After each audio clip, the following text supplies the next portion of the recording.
Good evening, everyone. How are you doing this evening? Sorry to keep you waiting a few moments there. Thank you very much for those of you that are joining me live, and for those that are watching on replay, then welcome. Obviously, I'm not sure when this will be replayed, but I know it will be available at some point. But that doesn't mean those of you that are watching live can disappear now. So please do keep me company for the next hour or so. So we'll be about 45-ish minutes. It just depends on how many questions that we might have towards the end. So I actually missed last week, so I apologise for that one. We were going to be talking about, I need to remember and have a look at the screen, new trends and treatments. So what I'm going to be doing is putting that one on the end. So this week we're actually covering social media. So we have a social media session for the next 45 minutes to hour. So I'm looking forward to that. So if you are enjoying yourselves watching this evening, then please do tag us in at Shop Beautiful UK and myself at Skin Smile Success. It's always nice to kind of see who's been watching us, how they've been watching us, and what it is that you've been doing. So hopefully by the end of this evening, I'll just enlighten you a little bit more to the merits of social media.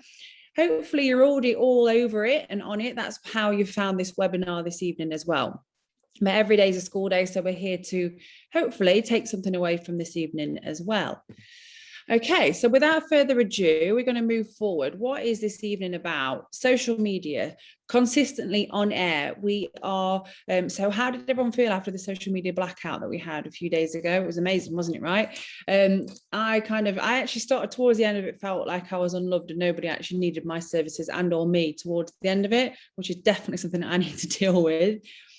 It was something that made me realize I'm glad that I have backup of my clients and I don't run my business solely via social media. So that is definitely something to be thinking about. And we're going to cover that this evening throughout the webinar as well. So where we can store our data, what we can do with that data, and how we can use the data that we may have from social media. So be very, very wary if you are solely running your business from social media, and hopefully that blackout might have highlighted that a little bit for you. So the objectives of this evening, we're going to embrace and encourage development as always, as we have been doing over the last few weeks as well. Hopefully, if you're losing the love just a little bit, we're going to ignite a newfound love for your business, and or potentially this might be a new career that you're dipping into as well. So you're looking at the places and where to start. I really want to get you thinking outside the box. That's the most important thing to me when I'm teaching, when I'm doing anything, whether it's a webinar, whether it's face-to-face training, whether I'm just talking to you at a stand and waffling on. I really want you to think outside the box. That's very important to me. I want you to reflect on fear and the sort of thing that holds us back. That happens even in social media, thinking about putting a post out there. What will this person think? How about this? What about that? I want you to forget all that to a certain extent after this evening. And I really want you to basically, throughout these series of webinars that I've been creating, just channel that inner entrepreneur. And it sounds cheesy, I know that, but I promise you, if you kind of just take on board a few little things that I'm putting out there for you, it will make a difference. I'm not here because I know everything. So a little bit about me. My name is Annette Matthews. I have my own skin and aesthetic clinic in Derbyshire, which is still growing and continues to grow. Quite an alarming and scary rate, but that's amazing. I'm very happy with that. So I'm going to kind of talk you through the sort of things that I've done wrong, the sort of things that I've learned from, the sort of things that have helped me get to where I am. And again, I'm not here because I know everything. I'm still making those mistakes, unfortunately. And that's what I want to prevent all of you guys from doing as well. So with that in mind, we're going to focus on basically today thinking about profile optimizing. So by that, I mean your profile is you, is what people see. How can you make that work the best way that you can for yourself? We're going to cover evergreen content. No, it's nothing to do with Christmas, even though that's coming up. Did I just say that? Yes, I did. But evergreen content is something that you can utilize and use all the time. So that goes with educational content. So hopefully this evening you can create some evergreen content that you can consistently use and get out there to your followers and across your social channels as well. This is me. I'm a busy fool. A lot of the time I am running around doing everything. And yeah, so I want you to avoid being a busy fool. So we'll have a little chat about how we can do that as well. And thinking about targeting your social media, to certain individuals for certain treatments. And again, it will all kind of tie in when we're looking at trends and treatments. We're looking at seasons. Obviously, we're coming into autumn. What sort of things can you think about pushing out there? And how can we promote and provide that content for it without it becoming across too salesy? Again, that's something that I feel strongly about when I'm putting my posts out there, filters and sales and things like that. It's not something that I am comfortable with, but I want you to kind of work your way through this with me and see how you get on. We're also going to be discussing your USP. If you don't know what that means, it's your unique selling point. So we are certainly going to find out what your unique selling point is, but I'm going to start off by telling you that is you. It is you, it's your business, it's your team, it's everything that you already have going for it. I'm hopefully going to enlighten you to one, maybe a few game-changing things this evening, one of which I have proof that it is working and has worked with my actual followers, and my Instagram clinic page has grown since doing so. So I know that it works, which is why I want to share it with you as well. Okay. And again, I'm not here because I know everything. I'm here to kind of help you see the little things that you can change that can and will make a massive impact eventually on your business and what it is that you do.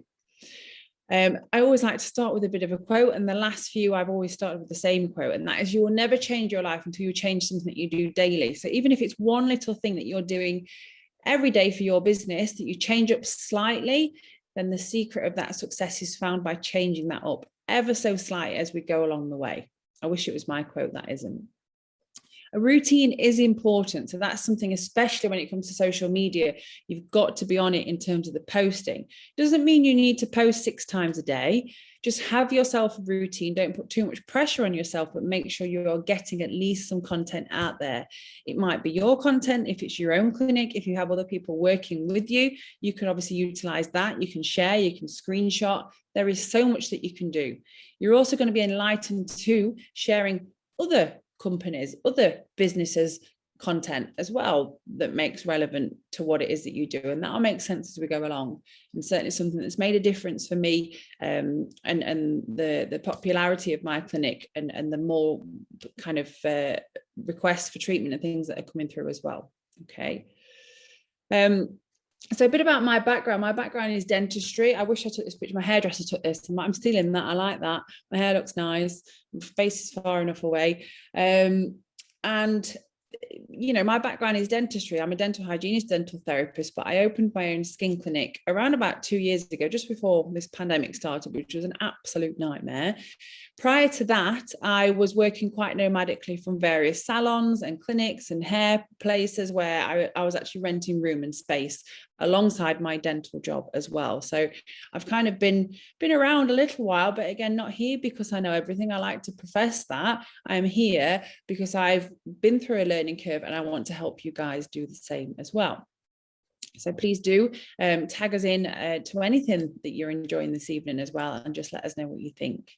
Remember, I am here every week as well. I've got next week, I think I've got 3 or 4 more weeks left of this, but we'll go through that towards the end so you can see what else you've got to look forward to. So we're going to start by focusing efforts on the right places. And that's pretty much what I have to do when I'm writing a webinar for you guys as well. I have to think, right, what do I want them to achieve out of this webinar, and what's the best way of me doing that without you getting too bored? And this is important. So most businesses will assume that they need to have a presence on every single platform, and you don't. That's not necessarily the case. What I would like you to do is look at your demographics. So that is your clientele or your potential clientele. So those ones that you want to get on board and you want to engage with. They may not have a presence across every single social media platform. So why waste your energy on that to start off? Don't try and think you've got to get it across everywhere. It is easy to do, actually. You can actually do it via one platform and post across several at the same time. Maybe that's another webinar for another day. but there are tools out there to help you do that. You might already know how to do that. You can actually do it via Instagram. You can post on Instagram, Twitter, and Facebook all at the same time with one press of a button. So that's important to remember as well.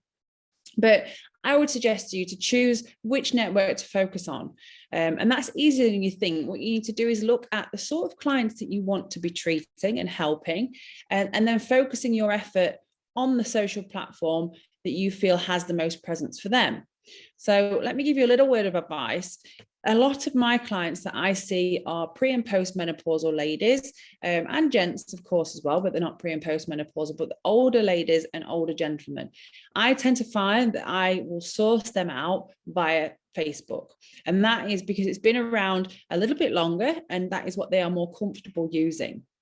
That said, I have a lot of acne clients that I treat, and I always tend to find that my acne clients that find me will find me via Instagram and my stories, either on Facebook or Instagram.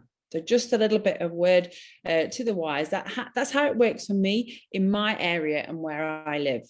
So that is definitely something for you to play around with and see. So pop posts out and see what, what conversation you get from that and how things go.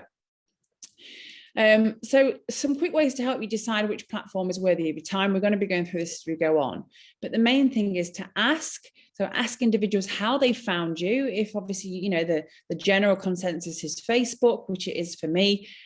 Also look for other places around you that may have what it is that they're offering that's similar to you as well.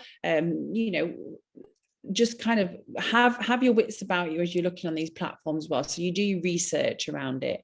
And that's not, it's inspiration. I hate the term, they're copying me, I'm a competitor. You're actually looking for others for inspiration. And we're going to talk through that this evening as well, and how you can make that work for you. When you see something that you like that another clinic, another salon, or someone has done, you need to tell them that you really like how and what they've done it.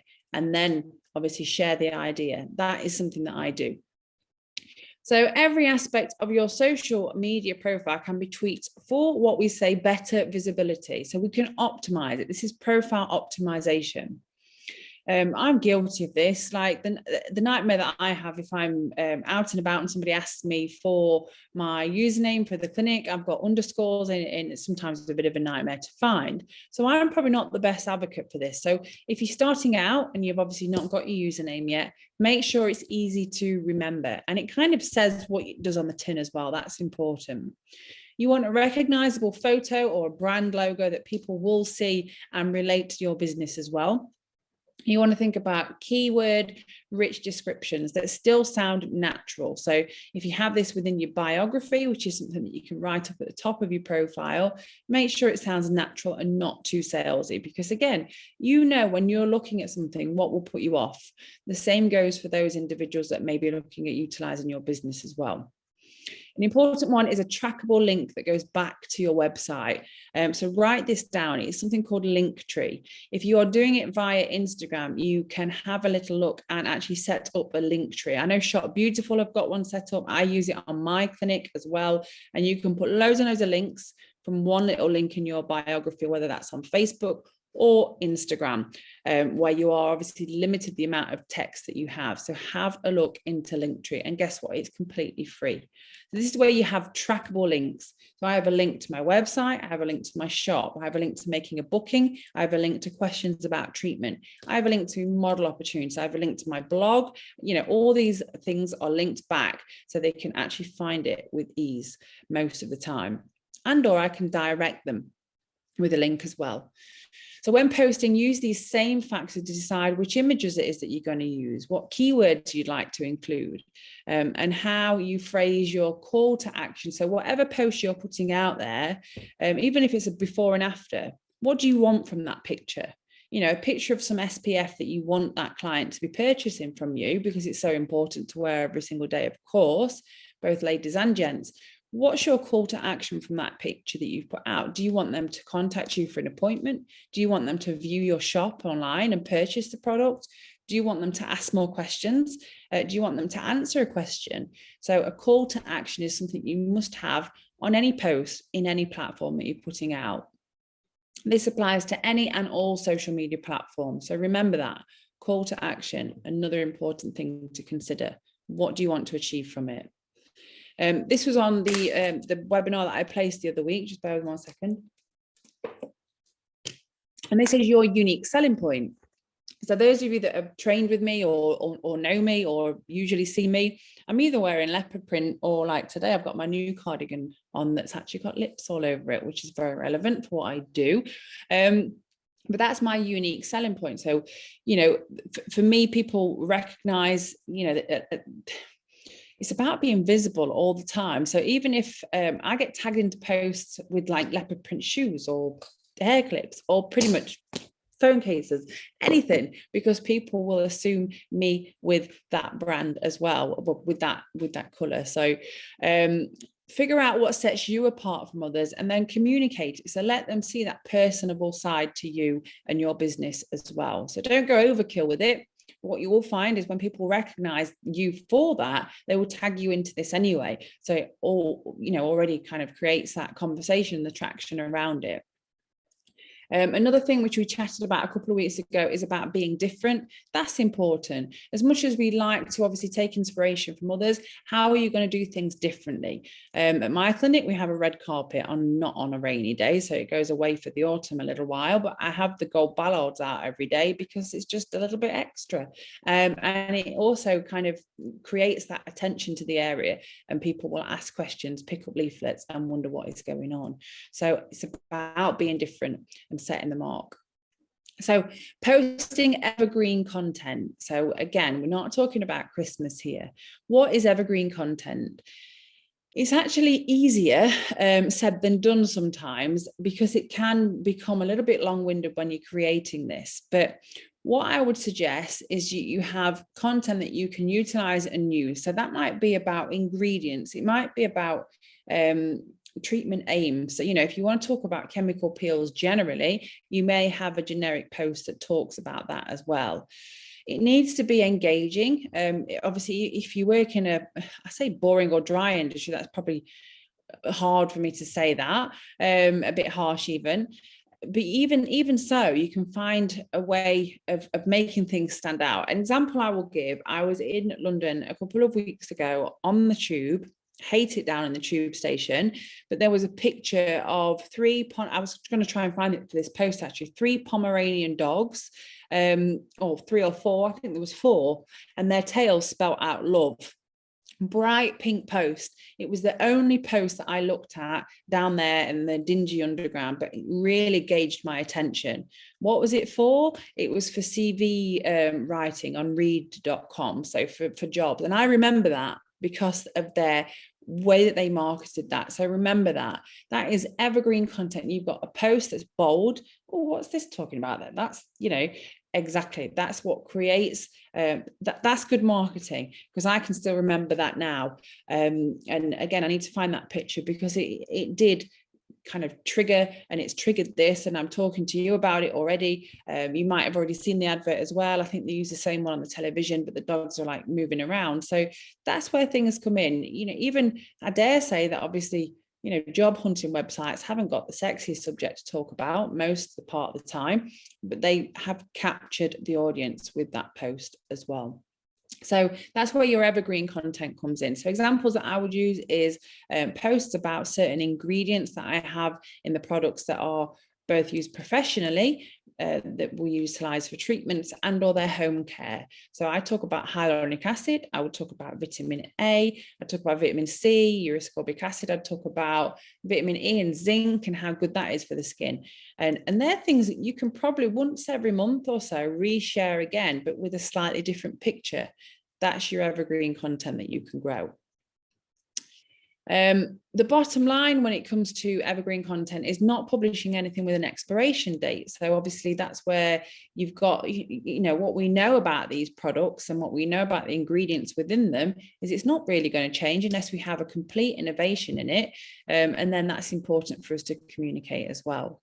We consider, you know, problem solving, common persistent problems in your industry. So this is where your skin solutions will come in. So if you provide a solution for acne, pigmentation, aging, and or redness, rosacea, sensitivity, and red skin, especially this time of year, and make sure you're getting posts out there that actually dictate that and tell the client that as well. You may want to post something educational and funny. So I've already got some really good images that I've found that I've obviously got rights to use. And they're the sort of things that I'm going to be putting out there to help people at this time of year that might notice that the redness, the sensitivity, the broken capillaries, and all those things are creeping back to their skin as well. Remember that people will always share positive posts more than negative ones. So if you can find something funny and relevant, even better. If you can find something slightly shocking, but obviously connect it to an emotion a little bit, then that makes a difference too. An example of connecting to an emotion, I did a competition of a giveaway, which again, we're going to chat about a little bit later on. As well as tagging as well as obviously liking and sharing and following us on the pages, I told them they had to tag somebody in or 3 people in that they felt was deserved of this voucher and or this prize as well. And why? So that obviously creates an emotion to the actual prize, to that person. So people are more likely to share because they want that gratitude to be there for that individual. So it's clever marketing and using emotions to target that as well in the best way that you can. Carefully though, because sometimes people might not want to share everything, but they only put on there what they want to. This is what he talks about, being a busy fool. So Facebook themselves have actually said the average user is subjected to over 1,500 stories per day. So how we increase that engagement of the news feeds that is most relevant to the users that we want to get in touch with. Posting more is probably not the answer. Instead, we're going to focus on high quality pictures that kind of last in their mind with relevant content at the same time. Usually we will lose them around 3 or 4 lines in, so we need that caption to grab them at the beginning to help them and encourage them to read the rest of it. And it's literally quality over quantity. So like I said to you about being organized and having a regime and having a daily routine, don't stress too much if you know that you can't fit social media 2, 3, 4 times daily into it. Just make sure that the posts that you're putting out there are qualitative and not quantitative. So that's important. Posting less with the higher quality will help increase what we call an organic reach. That's a reach that is going to find itself out there on its own. You're not paying to get it out there, and it will find it organically.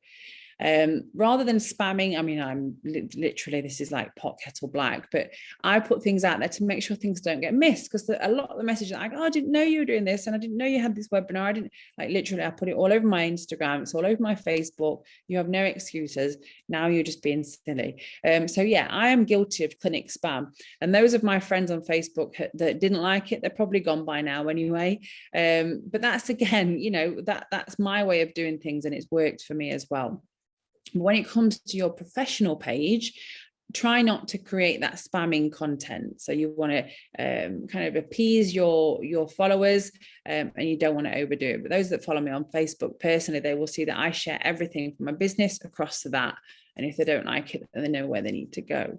There's no exact science to it, but something called the buffer blog suggests that you try to post a couple of times a day, and that's hard. I get that, but obviously being organized and having these posts ready sometimes makes it a little bit easier. If you have more people within your clinic that work alongside you, then why not share some of their content as well to make your life easier, and or give them access to the page so you've got a few people posting at the same time. Always remember that your business and what you do is unique. Don't be afraid to experiment with different frequencies, how often you post, when you post, all of these things, and just see how it goes as you're doing so. Okay. Remember that post that I talked to you about the Pomeranians, the bright pink background? Think attention-seeking post. So I put a post out there for pigmentation. I actually used a picture of my Dalmatian. And from that one post about pigmentation, I think I got 4 or 5 inquiries for treatment. the week before that, or the week before that, a couple of weeks before, I put a post out with a before and after of a fantastic result of some pigmentation treatment that I did. Nothing. So here I know that that works for me. Try it. Trial and error. That's the best thing that I would suggest to do. But think about those attention seeking posts. They were both posted at the same time as well. So to me, that meant that a lot more people it was catching their eye. Why is there a Dalmatian with sunglasses on?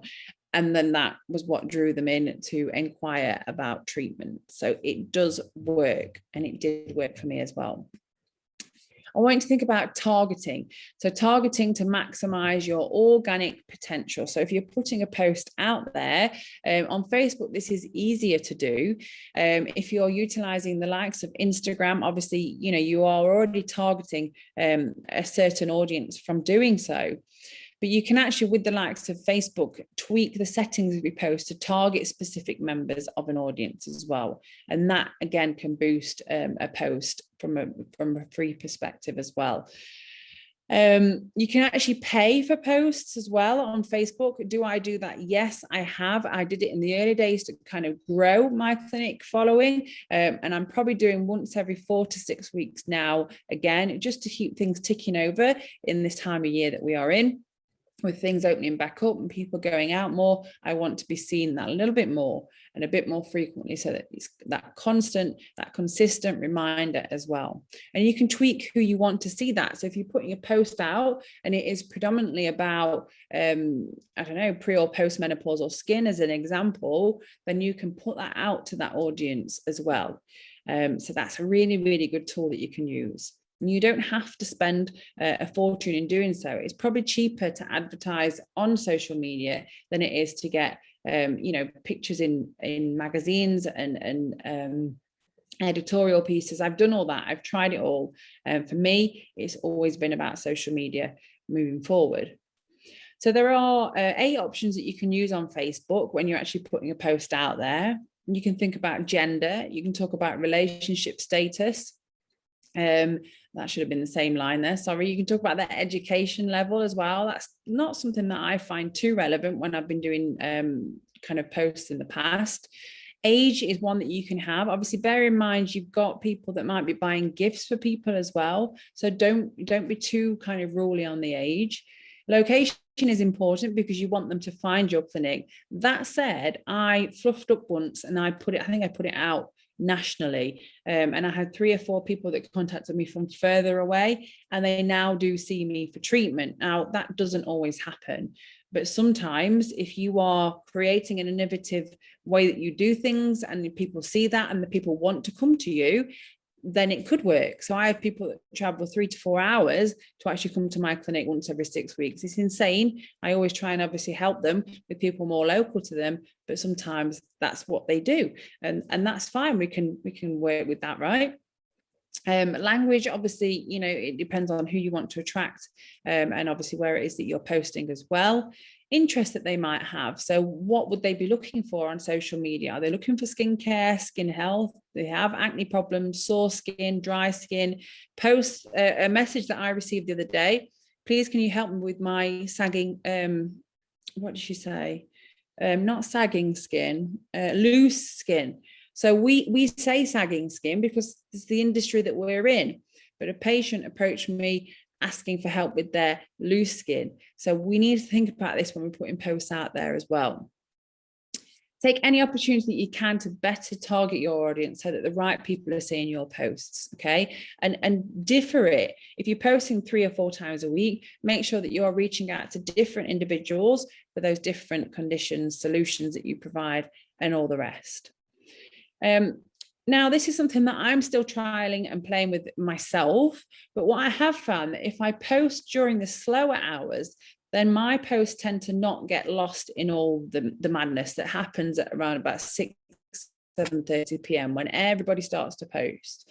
So if you wait until those non-peak hours to post, you're less likely to get drowned out in all the noise, as it says here. If we can look at some data, generally the best times that we should be posting on Facebook, Thursdays and Fridays towards the end of the week, Friday feeling between 1 and 3 p.m. I find lunchtime posts are really effective as well, actually, because that's the first thing that we do if we're stuck at work and we don't want to talk with people that we're potentially sat in the staff room with. Sometimes it depends where you work. The first thing you're going to do is be looking at your phone. You're in the queue at Starbucks, whatever it is, you're on your phone. So lunchtime posts are a good call. Twitter for obviously the weekday posts between 12 and 6 p.m. LinkedIn, Tuesday to Thursday. Monday is not a good day on LinkedIn from experience. It's that Monday morning feeling, I think. I've had that today. Between 7 a.m. and 8 a.m., so early starters, and 5 p.m. and 6 p.m. So a lot of my social media posts I will schedule for early morning because then it's done. And again, you know, just play it by ear and look at the analytics and see how it goes. Because obviously you need to look at your data on these pages to work out if something's working, if it isn't working, and what works well, and what you need to continue ultimately. Another study revealed that certain types of content can give you a huge boost in organic reach. So remember that pink picture that I told you about from the train station with the 3 Pomeranians on? You know, something like that, like the Dalmatian for me, that could give you a huge boost in an organic reach as well. And the same study showed that videos had the highest organic reach. So if you're confident in doing so, then get some videos out there. I'm going to give you some tools that you can utilize for videos if you don't want it to be yourself, but I would suggest putting some of yourself on there. You shouldn't assume that videos are going to work for you all as well. Obviously, it depends on how you put the video across and what you're trying to talk to about it. I think obviously with our industry in terms of the beauty and the skin and aesthetics, it's very picture orientated.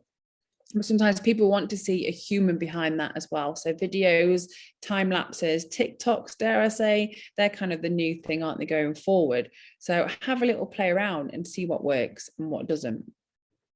This is a game changer. So if you're not listening or you weren't listening, hopefully you are now.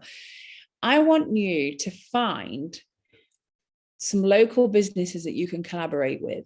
So it might not be, you know, hopefully you will have good relations with other skin and aesthetic clinics or beauty clinics in your area. If you haven't, you need to reach out and do that.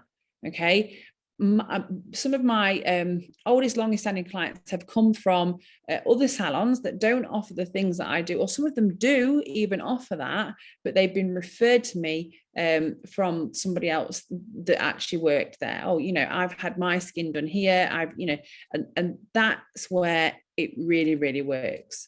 And not just skin businesses. So remember that the goal here is to expand your reach as a business and acquire new followers that are relevant to your area, that kind of are interested in what it is that you have to offer as well. So in order to do that, you can actually partner, not partner, but just kind of have good relations with a brand or a business that may expose you to a new audience, but not just a new audience and people that might not be interested, or might not be interested yet, but one who will care about the product or the service or whatever it is that you offer. So let me give you an example. Hang on. Bunch of flowers. You may see some more flowers behind me here. Okay. This all started, my husband, for our anniversary, I think it was, something like that. Yes, it was. He sent me some flowers from this absolutely gorgeous florist that was local to us. And, you know, they were absolutely stunning. So I was like, wow, these are beautiful. I want these in my clinic once every 3-4 weeks for my clients to enjoy as well.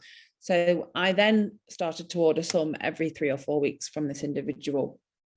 I found quite quickly that she was obviously, you know, whenever I had these flowers, I'd take it, a picture, put it on my story, put it on my post, and she would share that. And then each time that she was sharing it, I get a few more people from this local florist, which was local to me, that would actually follow me and like me. And she found the same. So she's been going, I think she posted just the other day, you can have a look, the Secret Garden Florist in Belper. She had 105 followers when she started. It's a new business, which again, I want to support. And within a week, she's up to 550 because we had a good chat. Not just me that's obviously grown this. She's very good at what she does, and she's got some stunning bouquets that she's put out there. My point here is by empowering another business and supporting another business, a new startup, and one that's doing a great job and one that's creating connections. Guess what else she does? Weddings. So where do you think that's going to leave me as well? It's a really, really good rapport and a relationship to have is with local businesses. It makes a huge difference. And this has probably come to me in the last 6 months, that I've found that this is a fantastic way of ethically and politely raising your reach to those out there that might be looking or don't know that they're looking for treatments and or training yet. Okay. Another one, this is where we cringe. I'm not going to have the sound on because it is really cheesy. But this was from this morning. So this is my PT. So he shares these cringeworthy videos of myself when we do our PT session. And again, he's got lots and lots of ladies and gents that go to him for training, and then they find me via these videos that he's sharing. I'm sorry, it's a little bit slow. That's probably me in slow motion anyway.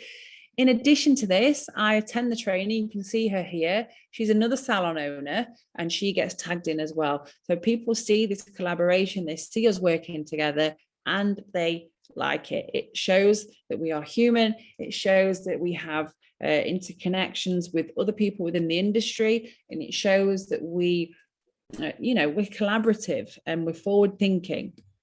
It's worked for me so far. So I just wanted to share that as well.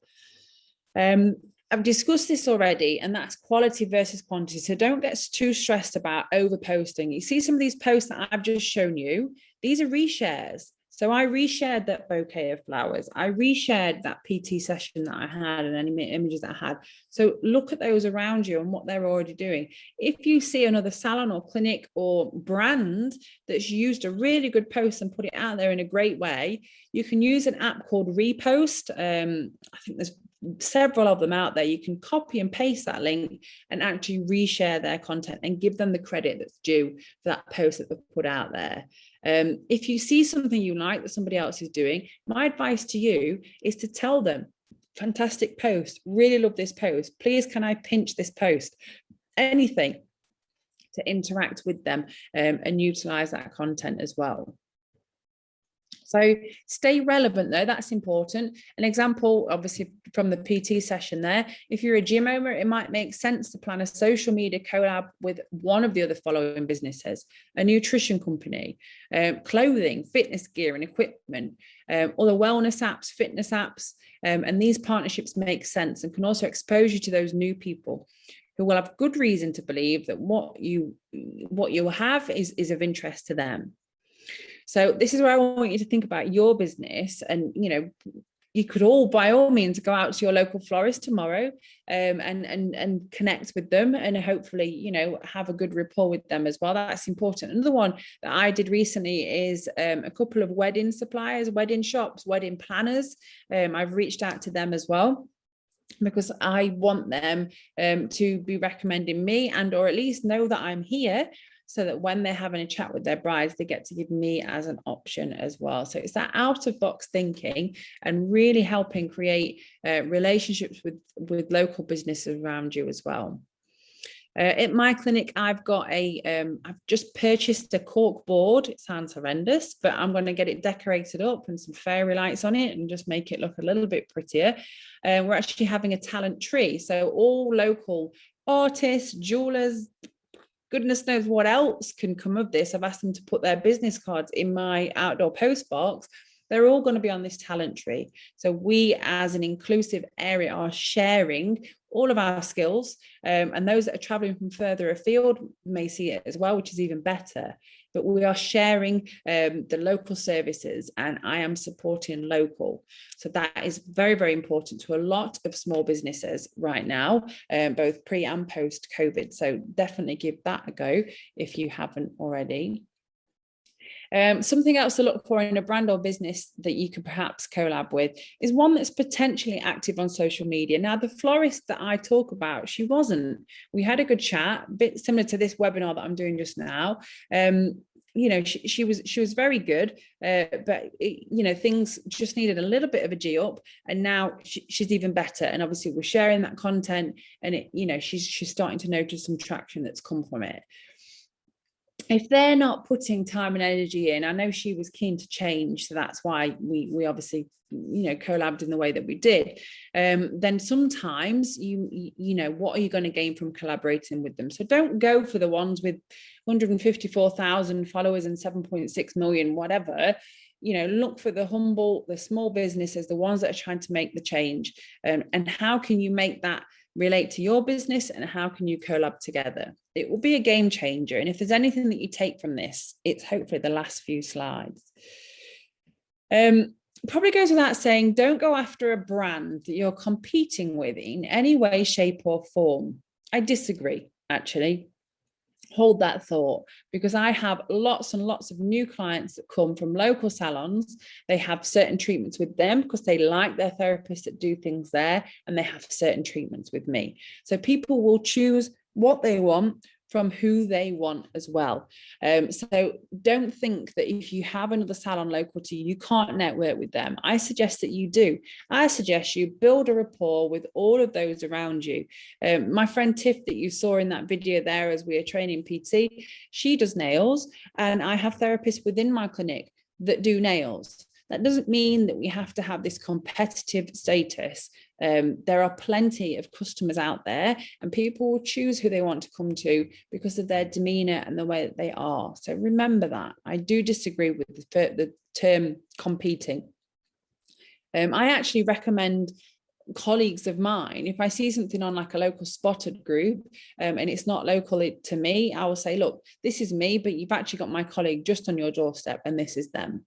That says a lot more about me than it does about somebody else who will potentially just put their own tag in there. To me personally, it does anyway. That's something that I would look for if I was looking for treatment somewhere as well. Unique selling point. Your unique selling point is yourself. So remember that, and don't get too homed in on this whole competitiveness. These flowers that I mentioned, someone who I trained on Friday actually ordered a bouquet from the Secret Garden because she had a card in my reception area. You see where I'm going with this whole collaboration thing? It's definitely the way forward. It's obviously, when we support one another, amazing things actually happen. Take away the element of calibration just for one moment, as much as I really want you to take that on board.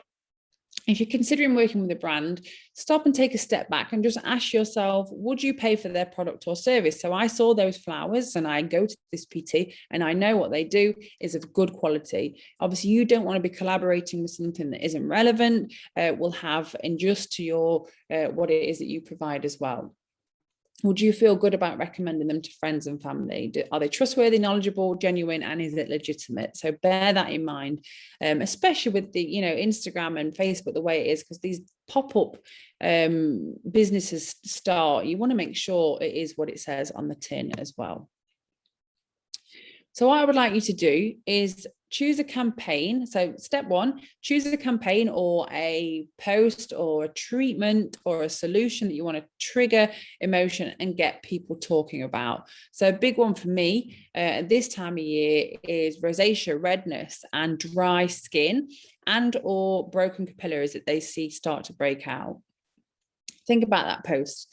That could be your clincher. So how are you going to advertise that? I know in my head, I've got some pictures of people working outside and chapped skin, even skiing images that I'm thinking about for the winter months as well. So giving away free stuff is cool. It's fantastic. But when you involve some kind of emotion, those followers are going to be more invested. So remember that competition that I said, where you say, actually tag a friend in and tell us why you think they deserve it. You will see lots more comments will pop up from that, because if people feel grateful for what somebody has done, they are more likely to tag them in and say why, and give them that little boost. Think of it this way. If it gets you excited, if you see an image that kind of you look at and think that's drawn attention to me and it makes you feel inspired, it makes you want to do something, it makes you want to resolute, then it's more likely to do the same for both of your audiences as well. So bear that in mind whenever you're looking and thinking about a post. Is that picture boring? If it's boring to you, it's probably boring to someone else. Is it relevant? If it's not relevant to you and what you're doing, but it has a bit of a clincher and it catches them in and you've got a great caption, then trial it and see. It's trial and error a lot of the time when we're doing this. Blogging is fantastic as well. So, you know, it just depends how much time you have on your hands. You can actually use Instagram as a blog. You only have so long to actually caption, and Facebook you can as well. It's all a form of blogging, in my opinion. But if you want to have a separate go-to blog that you direct them to, you can actually link them to products and things like that. Then that's always a good thing to think about. So this is where I want you to think about this social media blackout that we had. What time are we on? Okay, we're all right. Just bear with me. I can feel my voice going. So the social media blackout that we had made a lot of people realize, I think, that a lot of what we do is based on social media, and that's fine. What's very important is you get some form of data. So if you've got clients, you've hopefully got a client database anyway, and it's all digital and online, and all obviously it's protected paperwork. But what about your follow? If you're creating this vibe and this following on social media, how are you protecting that? So you want to think about getting subscribers, and that's where a blog might come in. So obviously it's great that you can put things out there and free content on Facebook and Instagram and all the rest, but you're not gaining anything from that. If you've got someone that might be potentially interested, you can boost a post, but you have to pay for that. But then from that, you can get that content back. Or you can create a small way to subscribe. So there's something called MailChimp that you can use, and that's an email subscription service. It's free to use, but you can pay for a paid version where you get more options with it. But from that, you can do your email database. So think about data. So it's great if you have a great following on Facebook and Instagram, but what if it all goes kaput once more? How are you going to talk to these people? That's why you need to think about data and subscriptions and how you can gain that data from them. If they might not be clients yet, but they're following your page and you want to have access to them to make sure you're keeping them up to date as well, not just on social media. The most valuable thing to any business isn't social interaction, believe it or not, as much as I've gone on about it this evening. It's that data. So always have that at the back of your mind. Okay. How can you collaborate and create data for you to nurture in the future? That's where a blog comes in, and a link to that blog, a web link. So remember, I told you about something called a link tree that you can see on a lot of pages on the Shop Beautiful page. I have it as well. And you have links to certain things. They can sign up and subscribe. What do they get from doing that? They might get a monthly chance of winning something. So you're putting something out there to get them in. They can obviously unsubscribe at any time if you get annoying or a little bit too repetitive. We've all had emails that do that. But you need to definitely think about gauging some data for your business instead of focusing it all on social media. Can't remember why I put that video on, but hopefully you're all still awake and you're jumping on the table and ready to do this now, and that's why it's on there. So that's friends. So what do I do now? Okay, what do I do now? How accessible are you? I talked about this a couple of weeks ago. Have you got a website? Dead easy to set up, no excuses anymore. It's pretty much a landing page that you can have, and you can get data from that as well. So if you haven't got a website, you need to get one. Are you going to think about doing some form of blog to get that content and get that data as well? Or are you just going to utilize social media at this point? And do you have information to help? And that's where your link tree comes in. So if I offer online virtual consultations, usually same day, dependent on availability, but I always make sure I've got an hour a day free that they can potentially book into. That's important because we know a lot of the time people want accessibility. They want things now. So by having at least an hour free a day that someone can log on, look, they won't see it's the next appointment 7 weeks away, which it is for sometimes for certain things, but they can actually have accessibility to me for 15-20 minutes to chat about their skin. So they've got that information to help. If not, they're directed to my blog, they're directed to an email address, and they'll have some sort of response pretty much imminently. Useful tools, creative Canva. Canva is amazing. You can get it for free, but you can obviously pay and upgrade, which is a great thing to do because you get even more images that you can use.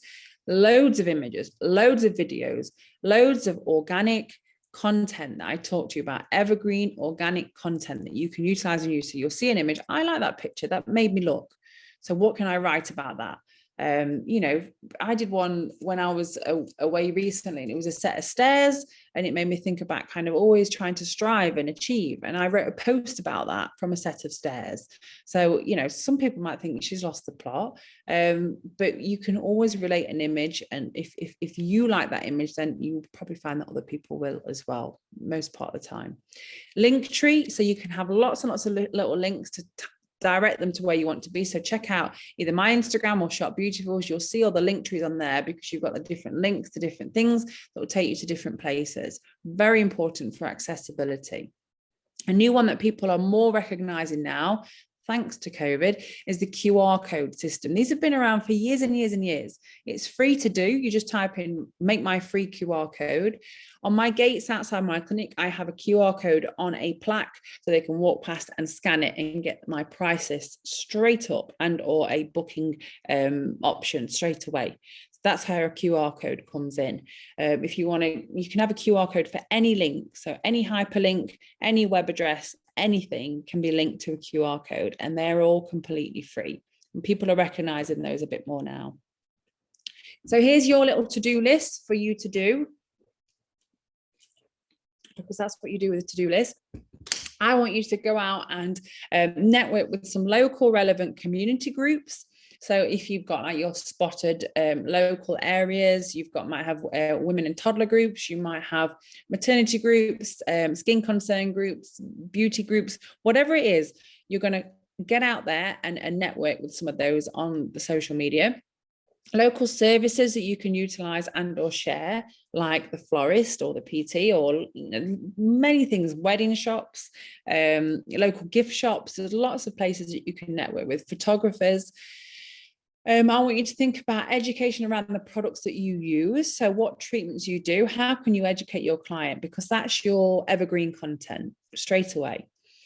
Local small business to interact with, relevant to your industry or thereabouts. So that's where your wedding shops, your florists and things like that come in. If you see someone doing something well, another competitor, which we now know don't exist, they are friends of the industry, then tell them. Okay, you tell them that you like that post, you tell them that they've had a great result with that, you tell them, and just keep doing that. Even if you just put a post out there, a comment out there, a like out there a couple of times a day, it just kind of keeps you active, it keeps you looking at things as well, and it shows your demeanor as a much more acceptable demeanor than obviously just kind of doing everything about your own clinic. That's from my experience. Comment and post and let others see your kind nature and that emphasis on collaboration. That's something that I've learned. It works. It helps you stay remembered. It helps people remember you for the right things as well, not just leopard print.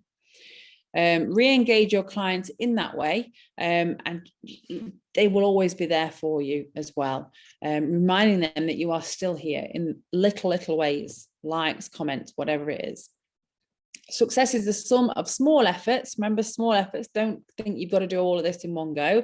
Repeated day in and day out.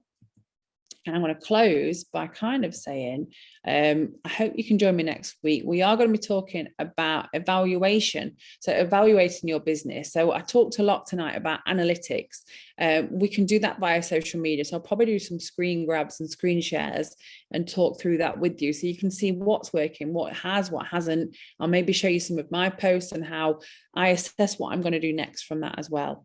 So hopefully you can join me next week for that.